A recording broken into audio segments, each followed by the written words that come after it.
Ay rin nga, tayo may sasaktan na naman. Ang sasaktan ko ho ngayon ay galing pa ho ng Lemer, Batangas. Bale rin magkasintahan nga rin ay first time ho na magpapatataw. Ay maraming salamat ho sa inyo at ako napili ninyo para manakit sa mga balat ninyo. Palibasa nga ho first time ni sir magpapatataw ay di simple lang ro ipapagawa niya. Pero ang ipapagawa ho sa akin ay isa hong custom design. May ipinakita ho sa akin si sir. Ang sabi ko ay sir hindi ko ho yan kukumpihain. Gawa nga ha, ayaw kong magkamero ng kagaya ang tattoo ninyo. Ay di sa madaling sabay, arehong si sir ay naulukang tao. Ay di ari na nga at ipinagagawa ko na nga haw na sariling design niyo. Nung una, akala ko rin si sir ay magsusugal. Gawa nga, barahang gustong ipagawa sa akin. Ay nagkamali ho ako. Ay di inisisa ko ho si sir. Sabi ko kay sir, bakit naman hujak at alas ang gusto nyo ipagawa? Ang sagot ho sa akin ni sir, gawa nga ha, ayan ho Jay at saka ay ayan ho ang mga initial ng pangalan namin magkakapatid. Ay pasensya na ho, ay akala ko kayo mahilig mag-poker ay kaya barahang pinagagawa ninyo ay. Ay di sa madaling sabay kami yung dalawa ni sir inagkaigay. Ay di ari na nga at i-preprint ko na ho ang stencil na pinagawa ho sa akin ni sir. Ay doon ho sa mga naghahanap ng stencil printer para mapadali ang trabaho ninyo. Arehong stencil printer na rin ay available ho sa Osus Tattoo Supply. Ay di nung na-print ko ho rin stencil ay ihahanda ko naman na rin mga pangkapit na rin. Ay maraming salamat ho uli Osus Tattoo Supply din sa stencil solution na rin. Arehong Black Magic stencil solution. Ayan ho'y pinsa ng Achops stencil gel na mahiyamoy talaba. Patay na ay nakakapit pa. Abay ano pang gagawin? Aba ay di pahira na para napapakabit na yung stencil na yan. Abay ano pang gagawin? Ay tuklapin agad na yan. Ayaw, punay pati papail ay tang ina miles. Aba siyempre aring isa ay hindi rin magpapadaig. Ay paguhitan agad yan ng mapula-pula tapos ikapit na rin stencil na aray. Ayaw na't kiniskis na. Ari naman hong design ari ni ma'am ay ayan how ay birthday raw ng kanyang ina't ama. Para raw siya hindi mamura. Abay set upin agad yung hihimlayan ng mga biktima. Ayaw ay di ari na nga at kumuha na ho ng Napoleon cartridge na aray. Maraming salamat ho kin Tattoo Supply. Ari how ay available na ho rin sa ating Osus Tattoo Supply. I don't know sa mga naghahanap ng mura pero quality na tinta at hindi ho nabubura. Arehong The Master Ink na rin ay available ho rin sa Osus Tattoo Supply. Tapos aray paalala ko lang sa inyo, pag kayo susungkit ng mga emollient na gagamitin ninyo gaya na ring Achops Glide na rin, ay gumamit ho kayo ng tang depressor. Wag na wag ho kayong gagamit ng mga pinaglagyan ng karayaw para ipasungkit. Ay di ari na nga at ipinakita na ho ang bida. Ayaw, ganap na naman ang hayop na ito. Sadya namang hindi mapalingon sa kamera. Ay pakitahin agad ang setup ng lamesa, pati aring nangangamba na biktima. Ayaw, at may kagat-kagat pang panyuan na ay di ari na nga at pinaguhitan na ho ng isang makatikatay at mahaba-haba ay tang ina miles. Ay sir, magtiis ka lang diyan ha, gawa hindi ko ho pwedeng putulay. Pag ayan ay pinutol ko at iniangat ko ay baka makiluan linya ay ako pang masisi ninyo. Basta kayo wag hihinga at kayo makisama. Gawa nga pag nakiluan linya ay sasama ng itinatato natin.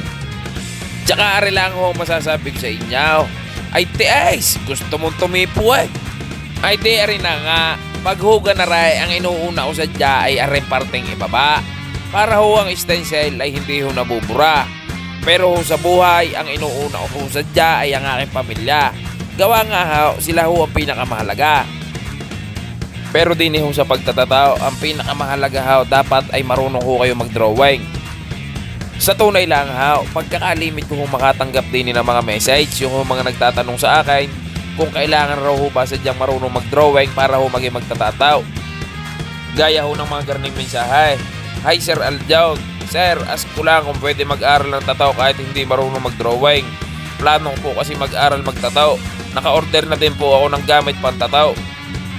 Ayan ho ang napakaganda kong katanungan na sasagutin ko sa inyo. Unang-una ho, ang pagtatataw ay pagdodrawing ho sa balat. Tapos ang tattoo ho ay permanente, hindi ho nabubura. Ay wag ho kayo magagalit sa sasabihin ko.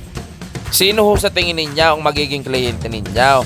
Ay pala'y hindi kayo marunong mag-drawing tapos gusto nyo ho maging magtatataw. Diba nga ho, ang tattoo ho ay hindi ho nabubura at ay permanente na. Hindi ko naman ho sinisira ang pangarap ninyo na maging magtatataw. Pero sa tunay lang ho, hindi ho uubra na kayo ho ay magiging magtatataw nang hindi kayo maalam mag-drawing. Hindi ho porkit nakabili na ho kayo ng makina ay pwede na ho kayo maging magtatataw. Hindi ho yung gayaw. Ay wag ho kayo magagalit. Gawa ho, tunay lang ho sinasabi kaw. Ay wag nyo hong mamasamain na sasabihin kaw. Yung iba ho, yung hong ganyan ang mga katanungan sa akin, kaya gusto hong maging magtatataw para mabilis raw kumita ng pera. Ay nagkakamali ho kayaw. Ay hindi ho yung gayaw. Ay paano ka di yan kikita ng pera kung hindi ka naman pala maalam mag-drawing at hindi mo rin alam ang negosyo na papasukin mo. Sa pagtatatuhaw, kailangan ho diyan ang mahabang pasensya at saka ho pasyaw. Dapat ikaw i-dedicated, dapat ikaw i-diyan lang nakapokus. Bibigyan ko ho kayo ng sampaul para ho yung garnay. Bumili ka ng kutse pero hindi ka naman pala marunong mag-drive. Ay paano mo yung gagamitin? Ang isa pa hong example ay garnay. Bumili ka ng motor pero ipangkakarera mo ay hindi ho pwede. Gawa nga, ikaw naman ay hindi hinete. Naalala ko lang dati nung ako nakabili ng aking pantataw. Ang kauna-unahan nung ibinayad dun sa aking pagtatataw ay 300 piso tsaka ho isang kahang sigarilyaw. Pagkakatuwa ka, gawa nga first time ko hong makatikim ng bayad, ay di ikunin to ko agad sa mama ka. Ang sabi ng mama Diyos ko pa, mas mahal pang ibinili mo sa gamit mo kaysa dyan sa ibinayad sa iyaw. Abay di ako sumagaw. Ang sabi ko, mama ayos lang aray, gawa nga, gusto ko naman ang ginagawa ko. Sa tunay lang ngayon lang ako nalilinawan. Kaya ako siguro ako tumagal sa profesyon kong ito. Gawa nga, hindi talaga sweldo ang tinitingnan ko.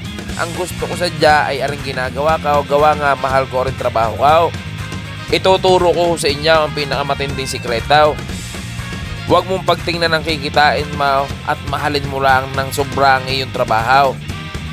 Yung sweldo na hinihintay mo ay dadating din niya sa tamang panahon. Pero sa tunay lang tayo ho pala nagkakahaba na naman ng istorya. Hindi ko ho namamalayan, arehong itinatatukaw ay tapos na pala. Ay siya, kayo na ho ang bahalang sumintin siya kung ano sadya naging resulta. Gawa nga arehong aming tatuan session ay tapos na ho pala. Ay maraming salamat sa pagdayon yung hoodie ni sa aking tatuan. Ay ay palagutok na ako ng tigisa. Hanggang sa susunod na lang ho natin sakitan. Ay doon ho sa mga may katanungan, pwede nyo ho ako i-message day na sa aking Facebook account. Pwede nyo rin ako i-message day na sa aking Instagram. Ay makikipalo naman ho ng bagong Facebook page ko. Arehong unang guhit, punait ni Aljunanite. Ay siya, pasyalan nyo na lang ako din sa aking tatuan din sa Lian, Batangas.